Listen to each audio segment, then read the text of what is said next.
Hi, everyone, and welcome to A Gem of a Secret podcast. My name's Donna Telling My Secrets, but you can just call me Donna.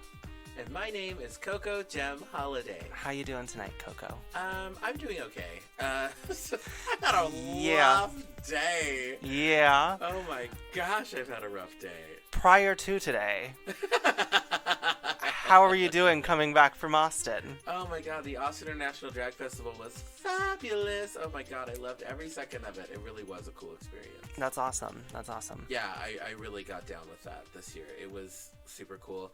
I got to meet Vander Von Odd. Oh, from Dragula. Yeah, and Dahlia Black. Yeah. I got to meet Maddie Morphosis and Deja Sky. Nice. For some of those bigger... Actually, those are, I think, the only TV folks that I had met.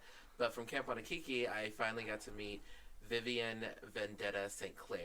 Oh, she was wonderful. She's so funny. Yeah. And then I got to reintroduce myself to Xenon TV, who was Vivica Galactica on the season. Yes. I got to see, spoiler alert, the winner of Season 3 of Camp Wanakiki, Geneva Convention, who I love. Yes. And our first hyper queen or AFAB queen to perform in Grand Junction. Yeah, and to win the series. Yeah, so, and to be on the series. Yeah, to win and beyond. Right? To win and beyond. Yeah. To win and beyond. Yes. To infinity and beyond. Yes. We're so stupid.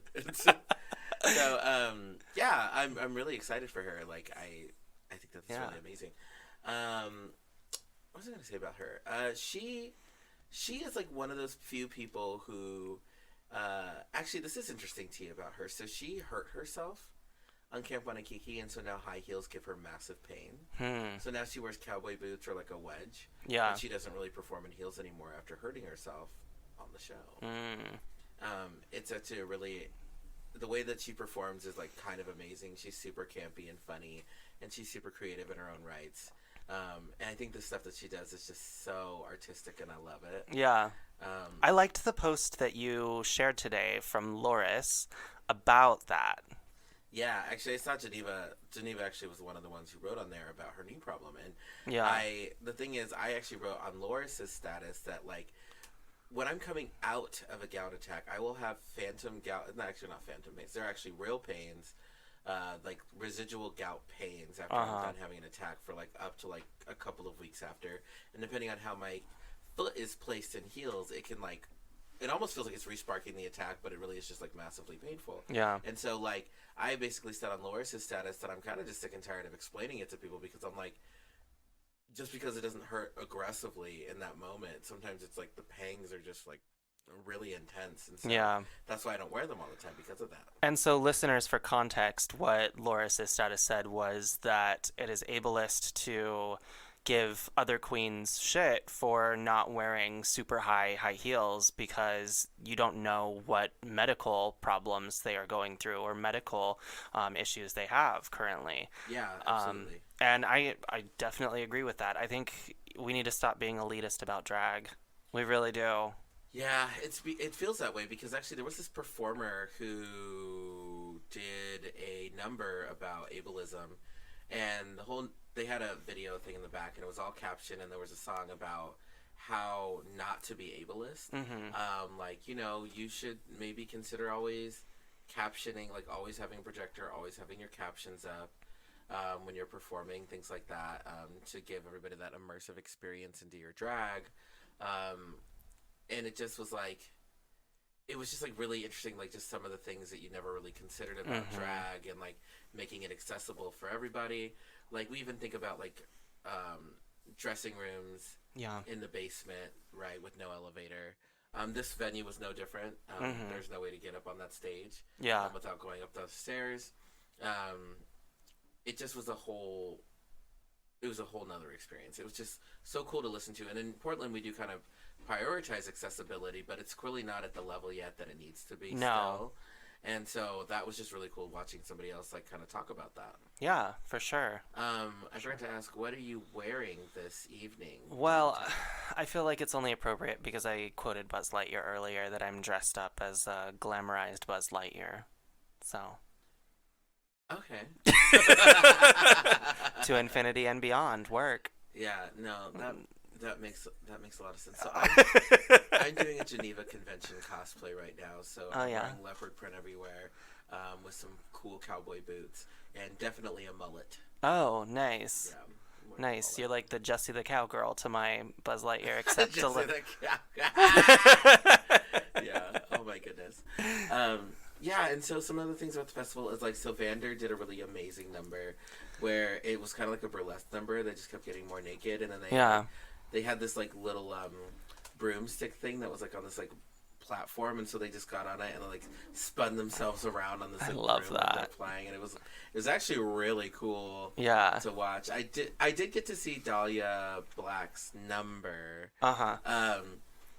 It was good. I the thing is like traveling drag artists, like it's really difficult for you to be like hyper impressed with them because remember all of their stuff is probably in a backpack, right? Yeah. Like in a like even me, I tried to consolidate this year when I went because I didn't go with my husband, and so I flew Southwest, so I had my 2 bags, and then my carry-on was my makeup case, Yeah. and just a backpack, and so I did have just like I literally had 2 T-shirts and 1 pair of jeans for my boy stuff, and then the rest of the bag was full of my body and my liquid makeup, and then the next bag over had shoes, like 4 costumes, and that was it, and it was still overflowing. I actually ended up bringing a 3rd bag, and I'm glad that I did because I bought like 2 hairs from No Offense. 2 costumes for No Offense, and I bought a hair from I think it's Colin Creations, and so I used my 3rd bag to put all that crap in there. Yeah. So. It's Drag Fest. It's the premier drag festival where you can buy, sell, and trade all that kind of stuff. So. Yeah, which is really cool. It's Yeah. really cool. And you know the thing about the festival this year because it was first time back in person. It Oh, that's true. Yeah, Yeah. since the pandemic. it allowed for like this great camaraderie moment. Like I saw Crimson Kitty, and I love Crimson Kitty. She's this amazing. Sorry, they're non-binary.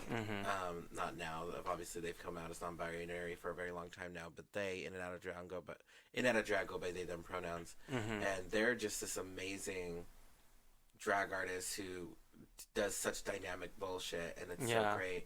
I also got to be around for the Camp Wanakiki auditions this year again. Oh. I actually I did the beginning interview for all of the contestants that were going to be on, which was cool. I think we went through like, I don't know, like 15 of them or something like that. Yeah. And so it's me and Kitty Letter ATX interviewing all of them.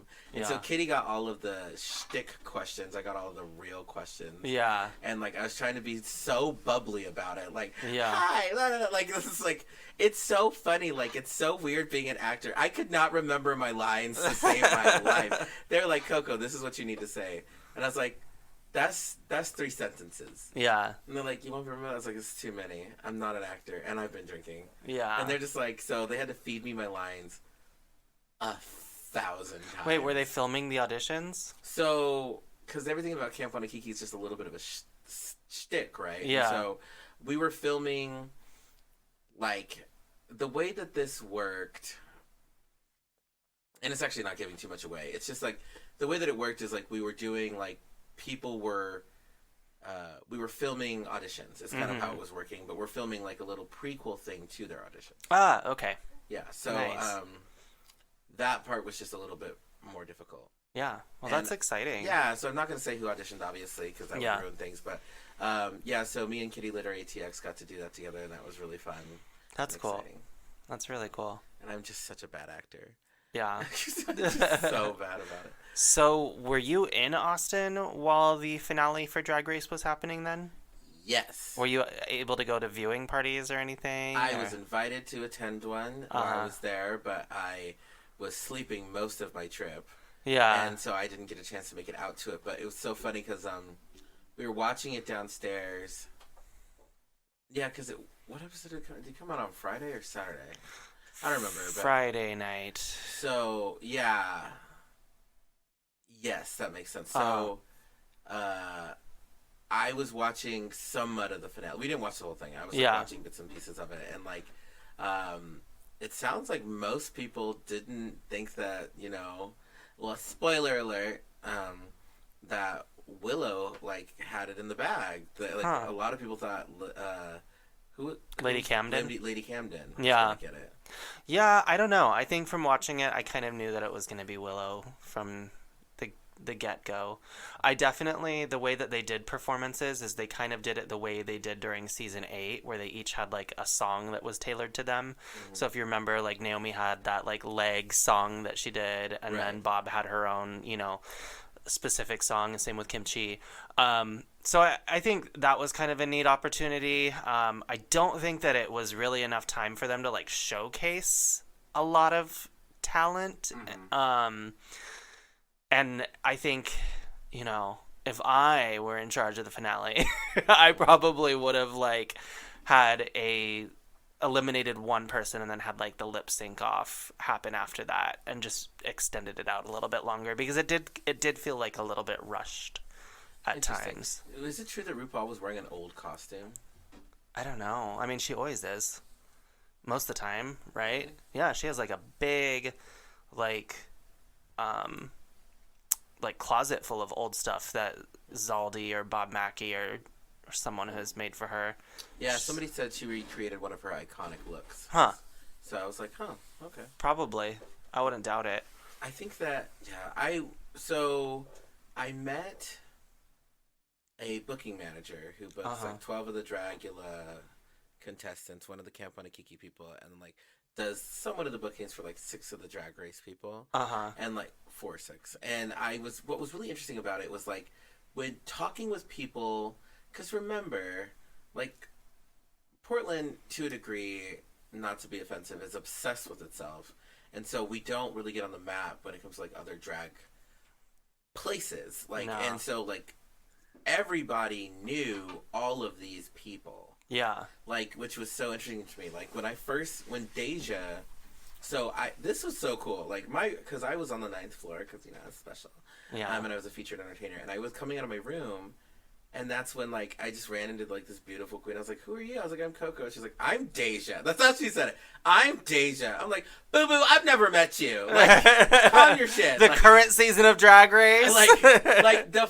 We all transform in drag. That's true. And a lot of us bitches look alike, to be honest. Yeah. And so I was like, I thought it was her, but you don't want to automatically assume. Yeah. The one who I didn't know who it was Maddie Morphosis. Yeah. Because that girl was walking around in basicdrag.com, and that's not anything against her. That's like, she was wearing a pussycat wig and a blue dress with some high heels. That was it.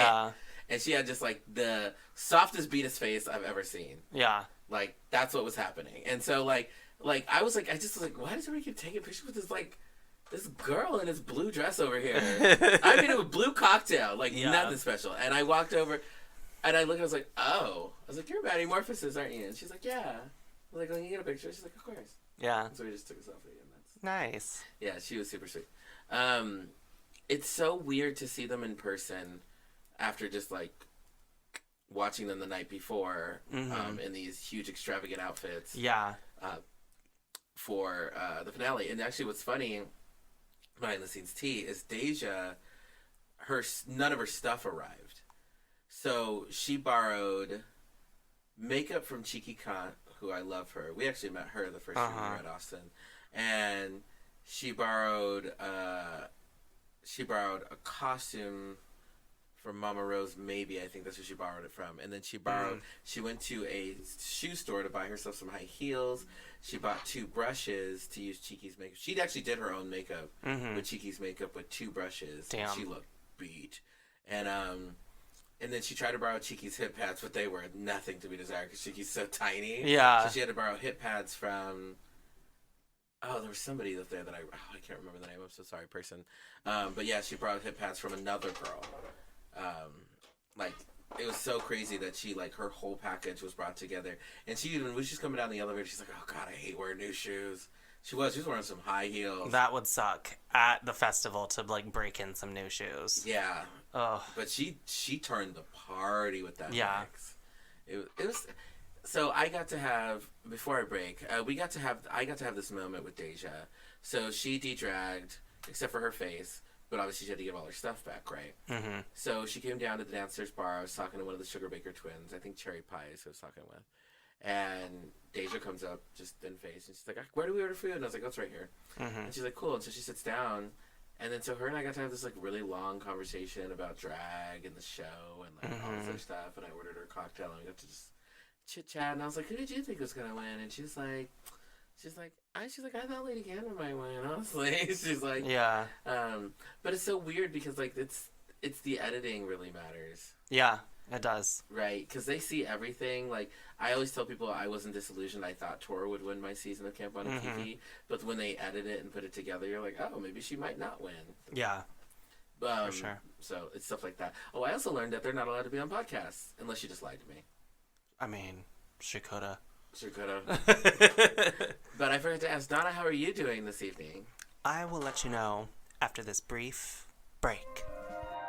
Drag Danger Zone is a monthly showcase featuring new and established performers every month, every fourth Thursday at Mississippi Pizza, located at 3552 North Mississippi Avenue. This fun cabaret variety show is hosted by Marla Darling, Valerie DeVille, and DJ Aurora. For ticket info, find us on Instagram at Drag Danger Zone PDX or Facebook at Drag Danger Zone. And get into the zone. The Drag Danger Zone, that is. It's a podcast with Coco and Donna, tell a podcast. Tune into what they tell you podcast. With Coco and Donna, tell a podcast. Well, Coco, I'm feeling like I hate people. I hate people. Because we're celebrating our winner tonight from Colorado. Yeah. This is the second winner in, let's see, Evie was season 11 and now Willow season 14. So second Colorado winner in a few seasons. Yeah, which is cool. And their Evie is Willow's drag mother. Yeah. Yeah. Yeah, I think that's super cool to like have that legacy and whatever, and like to see, because I saw the support videos. I really want to watch the video because you know there's one that exists because they always do a viewing party at tracks. I kind of want to watch that viewing party where it shows the audience reactions like they did for when they announced the winner. Yeah. Like just it's so thunderous and so. It stupid. is. The tracks. The Denver community is so supportive of their queens when they make it on the show and like when they're it's insane. I do want to talk about the weird like parallels between both their wins. So Willow and Camden, Evie and Brooklyn, both a dancer versus kind of like an artsy alternative queen in both instances. And they also are both, you know, very open about their like status and their disability throughout their season as well, Evie and Willow. So it's really interesting to see, you know, that these two Colorado queens have so many things in common and that they have this sort of like bond and like now an even greater bond both being on the show, you know? Yeah, absolutely. And I love the fact that they stuck true to themselves in the finale and didn't try to like put themselves into a place to where they shouldn't have been. Like Evie winning doing no stunts, no reveals was like really iconic for people. It like actually reminded us a lot about what drag is in the local scenes, and like even with Willow's was really elevated reveals. I will say that isn't something you would normally see in a local scene or whatever, but like to still be that kind of level of campy and stuff like that, I think that was like really beautiful to see. Also, another parallel is the whole, during Willow's performance, her I Hate People performance, she had the multiple faces. Evie's final lip syncing number, she had like the double, like the mirror faces. Yeah, the mirror faces. Yeah, so they kind of like, I wonder if that was all intentional. I think that was intentional. Yeah. Honestly. That's really cool. Yeah, that is really cool. Gosh, so I know that some people say there's a lot of opinions about the Denver drag scene, but at least people are having opinions about the Denver drag scene in the sense. But I will say, and I agree with Donna in the sense that they support their artists when they make it onto these bigger platforms. They do. Has there been a Colorado queen on Dragula? I don't know. I don't think so. I don't think there ever has been a Colorado queen on Dragula. I will actually say that I actually got a lot of support from Colorado because I moved to Portland right after getting on Camp on Kiki. And like, I actually had people from Denver like sharing it and saying like, you know, congratulations and whatever from Colorado. Like Jessica Lahore shared it when I got on and whatever, which was really cool, and a bunch of other queens from Colorado. You were also on a season that had two other Portland girls on it too. So Yeah. and you were new to the scene here. So Yeah, it's I was like very new. Yeah, it's kind of crazy, and I swear that notoriety at that level is just so interesting to have people have such an opinion about you without. Because you also, it's almost like you're acting like everybody is your friend because there's so many strangers who know a lot about you, but you know nothing about them. Yeah. And like it's hard for you to just like stand in the back of a room and like be unnoticed, which is kind of interesting. Did you have a lot of people talk to you about Camp Wanakiki while you were there? Oh yeah. I mean, Camp Wanakiki is a pretty large presence itself at Austin International Drag Festival. And so people were asking us a lot of questions, and Uh-huh. it's really cool when you say people are like, "Who are you?" and you're like, because in Camp Wanakiki we're never at a face, Yeah. so they don't necessarily know who you are when you're just like walking around. Yeah. So when you introduce yourselves, when they hear your name, and people are like, "Oh my god, like I loved you on your seat," stuff like that. Yeah. It's super cool. That's cool. Yeah, it's really kind of mind-blowing, and people have like really great opinions about you and the stuff you did. And like I don't remember all my quotes from the show anymore, but like people will tell me what they are, which is funny. And I'm just like, I was like, I did say that because I forgot. Yeah. So Yeah. it's stuff like that I think is like kind of. But to go so back to Drag Race finale, I hate people. So Lady Camden's performance, I think, in the finale against Willow was, I thought that, I felt like she was holding back a little bit. Yeah. Yeah, I thought that the dancing was great, but I thought she was like kind of holding back, and it might have been she was holding back until obviously because she couldn't do as much with that big crown and hair on. That's true. Yeah. Before the reveal. And she had one reveal. I think it was a skirt reveal, I believe. And then she had the hair reveal. Well, the skirt reveal was for her solo performance. And then I think because she was wearing that whole white getup with the hat. And then it revealed into like another like red leotard. So it was like a whole outfit in itself that came off. But yeah, I don't know. I think it was like fairly comparable, honestly, again, to Evie versus Brooklyn, where you had someone who was doing like a lot and then another one who was really like playing into their like strengths as an entertainer. Yeah, that I do see that. But I feel like she could have really like gone hard, and I know this is like 800th performers and probably 800th performance and probably reshoots. Yeah. Because there were some things like when I was watching, I was like, but there was this hair in her face 5 seconds ago, and I do know the camera's panning away and back. But like I know for like some of the runways they reshoot. I bet for this they don't reshoot for those performances. Yeah, because it is such high stakes. Yeah, such high stakes. So they probably don't. But I don't know. It seemed like she could have really took it there, even if she was tired. Yeah. I do have to say her solo performance was the one that, like, I watched it and I was like, oh, damn, she's top 2. Like, that solidified it for me because it was so... It just fit with everything, like, her entire journey along the season. She's really inspired by Queen. And she actually had a story at this finale, how she was, like, talking about how... While she was also doing drag, she was working as, like, a waitress, as, like, a waiter. And the day that she finally decided to like quit her jobs waiting tables is that song from Queen, I Want to Break Free, came on, and it felt like really like a serendipitous kind of moment for her. And so Queen and Freddie Mercury has obviously always been kind of an inspiration, and she even had a look that was inspired by Freddie Mercury on the main stage at one point during the season. So I think the way that the song came together, it had that very like Queen-esque quality, and it was just such a full circle amazing performance moment for her. Yeah, I could see that. I do know. Well, here's the thing that I think is also kind of different outside of it seeming like they were friends, is because the finale changed to the winner getting 150 and the second place getting 50. Like they kind of like are getting the bookings right now because people can kind of know that on the show they probably had a few. Yeah. As the weeks have gone on, because this was the season that was never going to end. Yeah. But even hearing like you're about to get $50,000, I think probably makes you feel less anxious. I think. Yeah. Because like standing up there saying you get it all or you get nothing, that makes you really higher stakes. Right? Yeah. And so I feel like with this, it was like you know what? I'm just gonna do my best. Yeah. Like, $50,000 is still a lot of money. Yeah. And I know some of those Rue girls, like, they get, like, even, like, usually 5 and below, they're getting $1,300 a booking, I think. Yeah. At this point, the winner gets roughly around $5,000 to $7,000 a booking. And so, like, yes, like, $50,000 isn't a lot in that scheme of things. Uh-huh. But it's not like all of them are going to be performing 7 nights a week. They can't. No. So, yeah. it's just really interesting to look at. Well, I don't know. I think Lady Camden performed well enough to really solidify a spot on All Stars. Honestly, all the girls in the top 5 did. The top 5 was so strong this season. Yeah. That's why it had to be a top 5, is because there were so many great entertainers this season. Yeah. I don't know. It's really neat to see. I mean, and we had a queen from the Pacific Northwest that was on the season, Bosco. So she's from Seattle. I did not know that. Yeah, Seattle queen.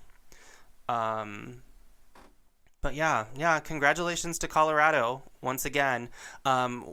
We've had a pretty good showing from queens that are just from Colorado. I mean, Nina was on season 1 and was the runner-up and Miss Congeniality. And she was also on All Stars. And she was also on the first season of All Stars, yeah. So Colorado queens do historically pretty well on Drag Race. And then also, I mean, on all the series, because I made it to the finale. Yeah, exactly. Colorado drag is knows where it's at. So yeah, I think that the thing that's interesting too is like because Evie is on the All Stars winners. Yes, season. So that's cool. That is really cool. The thing that's killing me though is that. I don't like. So there is that picture that I think is real about all the winners except for obviously Tyra and Sharon. Sharon wasn't on there. Yeah, a lot of the times they're not including Sharon now too. Oh wow! I know that she's done some really problematic things. She has. So they were showing all the winners, and I think it's actually a real photo, or at least they cropped them all together. They said, "Wear this costume, take a picture in the studio, and send it to us." Yeah. But anyway, what I was going to say about that is, I think. I didn't realize there were that many winners, and obviously there are. It's a 14-season show. Yeah. And plenty of All-Star seasons. I just really wish they would have put Bob the Drag Queen on it. Yeah. I don't know Seeing why. her and Monet together on a season would have been kind of everything. I think Bob said no.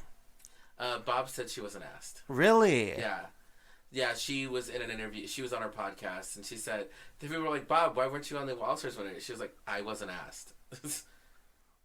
She's like, that's why I was helping Monet. Yeah. It's because I wasn't asked. Damn, I would have loved to see them on a season together. Yeah, I was like, how'd y'all choose these runky-dunk winner? What is wrong with you? What? I mean, I think it was a good. I think they're all amazing. They are all amazing, but like, I feel like they could have also except for Trinity. I'm sorry. Except for Trinity. When I saw the winter season, I was like, really? Yeah. Like, and not because. I think that there's just other winners that would add a dynamic that would have been really fun to watch. And Bob, for me, is the biggest miss, in my opinion. Yeah. Like, Bob would have just added that comedic flair that they so very much needed. Yeah, I agree with that. I agree. She should have at least been asked. Who are you rooting for out of that season? I definitely have my 4, I think, that I would really like to see do well. Well, of course I hope Evie does well. Yes, Evie's part of that 4. Shay Coulee's on it, isn't it? Yes, Shay. Shay's also part of my 4. Shay, I would like to see do well. The thing about Shay Coulee is I feel like she comes off too perfect sometimes.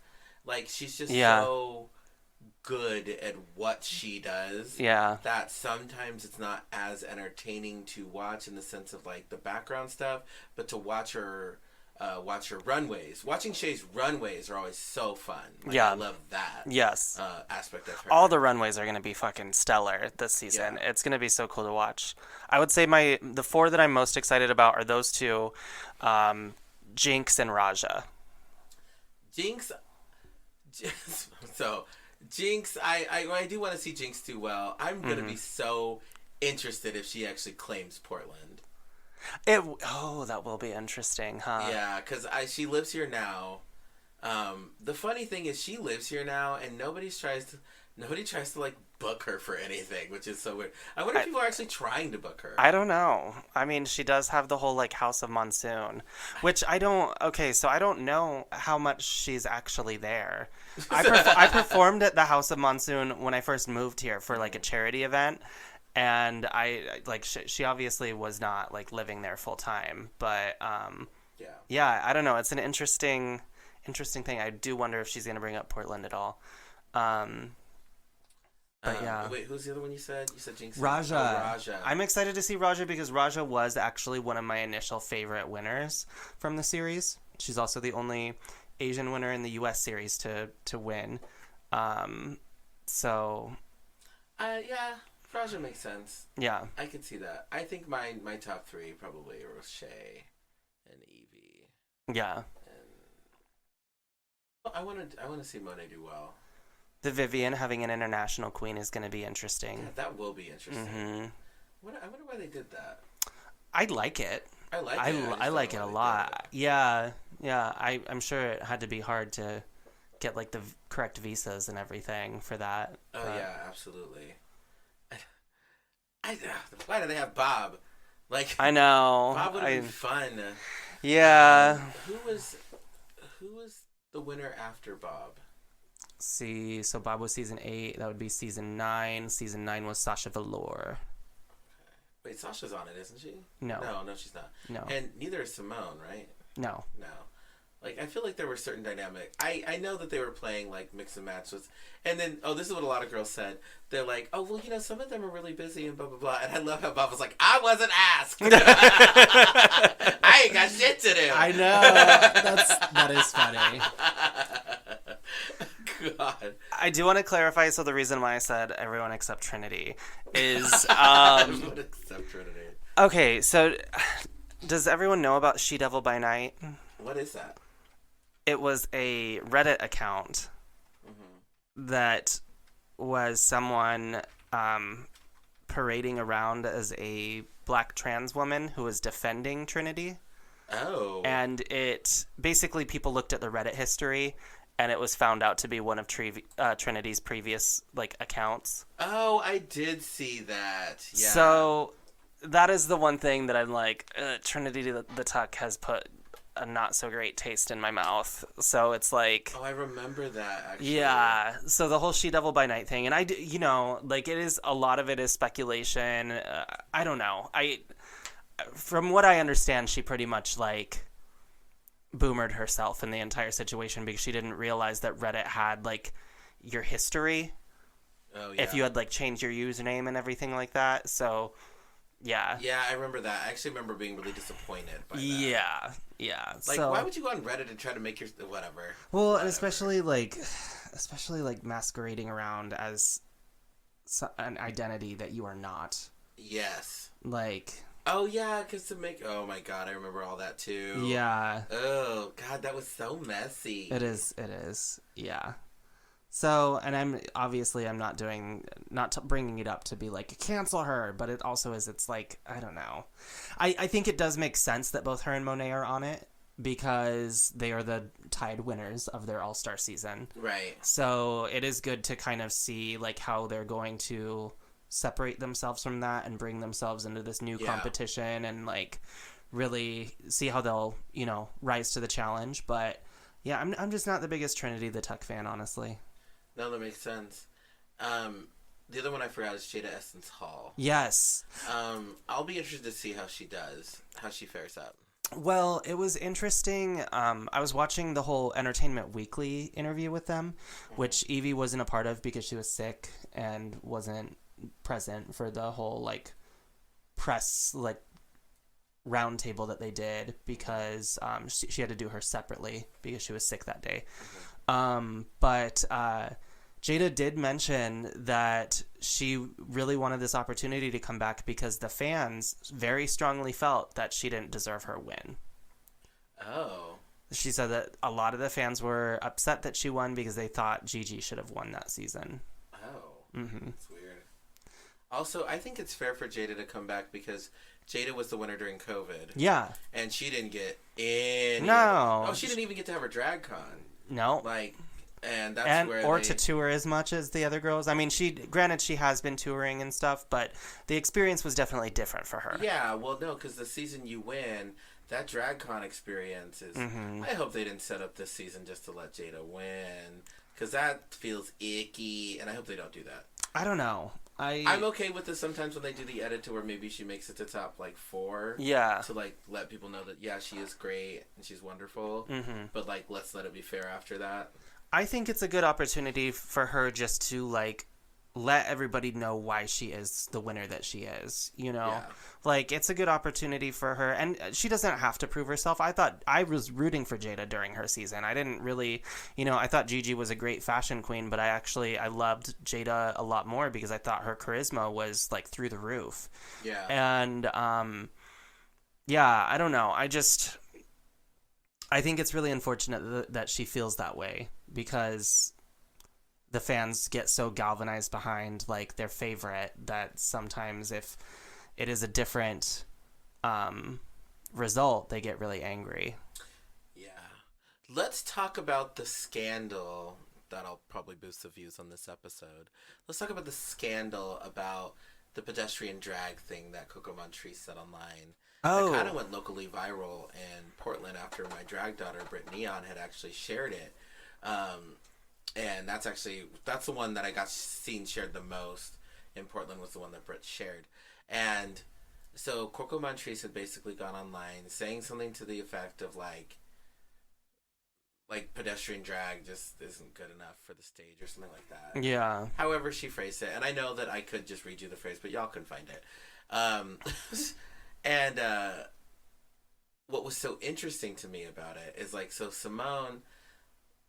Simone's look for the finale blew me away. It was amazing. It blew me away. And also to conflate pedestrian drag with what Simone did is also kind of offensive to what Simone did because Coco Montrese and Simone posted the video of how Simone's outfit was created.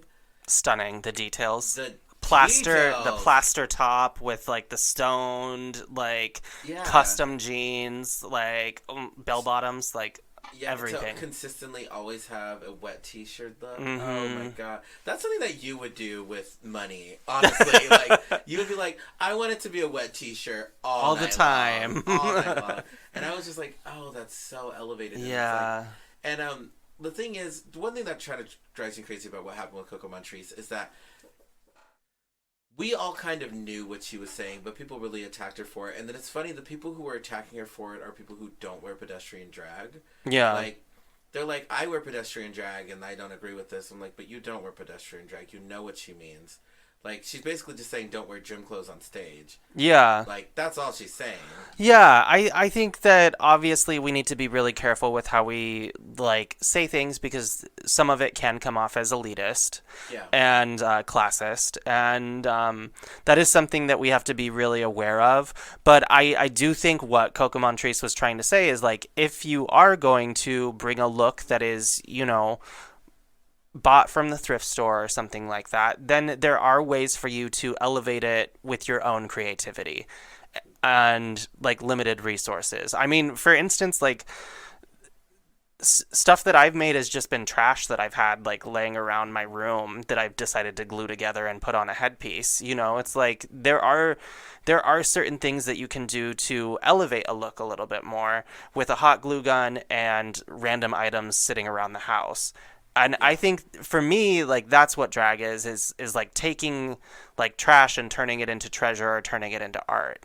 Well, and then also high concept looks. So, yeah. For instance, I brought this up on the podcast a long time ago, but one of the outfits that drove me crazy for how simplistic it was, but it actually did well on Drag Race was Sasha Velour's, I think it was her Over the Rainbow look or something like that, and she literally was just wearing a pencil skirt, I think a button-up sweater, and then a hat on her head.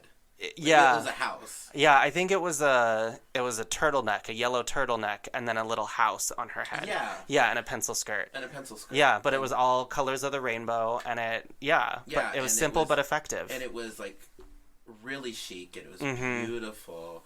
And even when you think about Sasha Velour's finale look when she ran with the roses coming out of her hair, that look was just it was really well done. It was a beautiful look, of course, but it's just one of those things of where I think that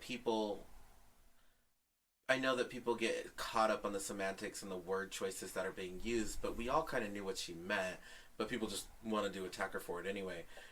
Because, like, the thing is, I've actually wore gym clothes on stage before for a Missy Elliott look, and I take it off to, like, have this, like, cute jacket and, like, this whole, like, high fashion, like, dance costume and whatever like that. And it was for the concept, but I was wearing tennis shoes. Well, yeah, and here's the thing. I think that context and concepts are important to take into account when we're talking about stuff like that. Oh, absolutely. So it's like, if you're doing a number that calls for you to be dressed in that way, then why the hell not have it on stage, you know? Like, it's not a big deal. I don't know. I just... Like, actually, and here's a good point about this, though. So, like, we were talking about in the early part of the episode, because Metamorphosis did look gorgeous. Yeah. It just wasn't, like, this huge drag look that you would expect from a Drag Race girl at a convention like that. Especially fresh off the season. Yeah, but she also wasn't performing that day. She was just supporting Jada. That's the only reason she was there. But, I will say this, as problematic as it is, if that was her performance costume, and there wasn't, like, a really strong concept behind the very simplistic drag that she was wearing, especially knowing that she has resources after being off the season, I would have been like, You know, like, I would have been like, but you can get thousands of dollar bookings, and this is, like, what you're presenting for a stage-worthy look for a performance, unless it was in a concept. Yeah. That's, I think, what matters, is concept is super, super, super important, and context. Yeah. Yeah, for sure. But we do need to find, because I think somebody actually told me that they wish they would change it from pedestrian drag to lazy drag, but that becomes subjective. And I said, we all know what that means too. It's just like, just try. Yeah. Just try. Like, because I don't believe, like, Adore Delano was coined, like, Adore and Alaska around the same time were wearing all of that trash garbage and literally loved calling themselves, like, trash queens and things like that. And I remember that that song that they did together where they were wearing literal garbage with rip tights and whatever. Yeah. And it was the most iconic, beautiful thing that I've ever seen. And it was such a cool song. And, like, and they just were just rock stars in their own right. And Adore Delano is a rock star in that way. And I think everything Adore wears, I always thought was just so cool. Yeah. Yeah. I think that there are ways to elevate looks in small ways. And it doesn't have to be money that you have to do that. No, and I repeat looks, and actually I will say this, I repeat looks pretty often in Portland, and it's not because I'm lazy, it's, and some people would consider that not buying new drag lazy. The thing about it is, the thing I like to focus on is I like to focus on improving my performances, especially for when I travel. And, like, when I do bigger shows, like a TGIF or something like that, or Big Drag Energy, hosted respectively by Anonymous Tips and flawless.shade on Instagram, I recognize that I try to elevate that drag and that performance and create new mixes and whatever like that, even if I'm wearing pieces of similar costumes. Because the things that I changed recently are my makeup and my shoes. Yeah. So. Coco Gem Holiday, you're an outfit repeater. I'm an outfit repeater. Oh no. Oh no. I just bought all this new drag too. Yeah, I don't know. I think that that's a really good point. I think people did get a little bit too riled up, and it was a very emotional response from people online about it. But yeah, I don't know. Like I said, I think that there are little tiny ways you can elevate a look by just, like, even gluing some trash to something, or just kind of using what you have. Then again, though, like, hot glue guns aren't like free. Like, you know, they are expensive. But I don't know. I think that we need to make sure that we make drag accessible for everyone and celebrate all shapes, forms, and sizes of drag, but we also need to just be aware that drag is something that is, like, born out of, like, really artistic and creative minds, and there's bound to be some disagreements about it. Agreed. And people need to also stop conflating what the creation of All Drag is Valid was for. Paradox Ray, because their coin was saying that first, that phrase is about gender and drag. It's not about like the level of the high class of clothes you're wearing. It's not about that. It's actually never been about that. So when people were saying Coco Muncher's like, all drag is valid, I'm like, that's about gender, y'all. That's not about this. And, like, when you throw it, it's almost like co-opting Black Lives Matter to, like, talk of, like, saying, like, black cards matter or something, like, you know, stuff like that. It's like trying to conflate it's actually trying to muddy the message, in my opinion, because then those people are still being, when you're using all drag is valid, are you a show producer that is booking kings in your show because you're wearing your pedestrian drag on stage because all drag is valid, but your show doesn't have any drag kings, or AFAB entertainers, or hyper queens, non-binary performers, like, so that's kind of icky in that capacity. So like, I just really hope that people are really cautious of that, especially because Paradox Ray is black, and so like co-opting the phrase of a black person to doing that is just messy to me, and I just really wish that people would recognize, and then using it against a black woman being Coco Montrese, because people really came out of the woodwork to attack her, and then attacked her drag on top of it because people are terrible. I was like, y'all missed the mark and then attacked inappropriately. Yeah. Like, yeah. Like, be respectful of your legacy and know where it came from. Yep. I think that's fair. That's fair. So, as we get to the end of this episode, listeners, by the time this episode releases, we will be having our very first ever, the next week following at the Queen's Head, the first Thursday of the month, we are having our Gem of a Secret podcast live. Yeah. With the person we're interviewing is Astrid, which we're super excited about.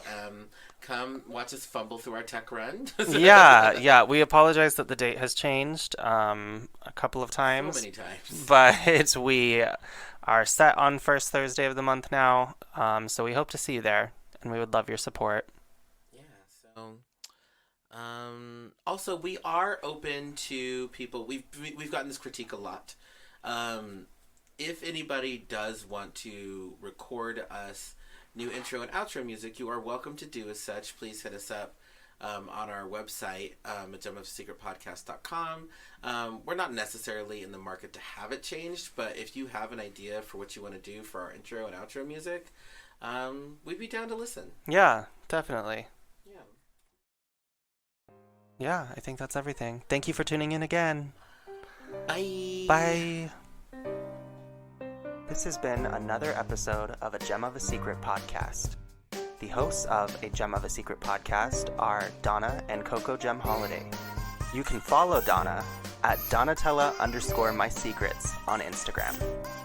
You may follow Coco Gem Holiday at Coco Gem Holiday on Instagram. Original music by Touche Douche and Party Favors. You can follow them respectively at Touche Likes Beef and Party Favors Music on Instagram. For more content, follow them online at www.agemofasecretpodcast.com. That is www.agemofasecretpodcast.com.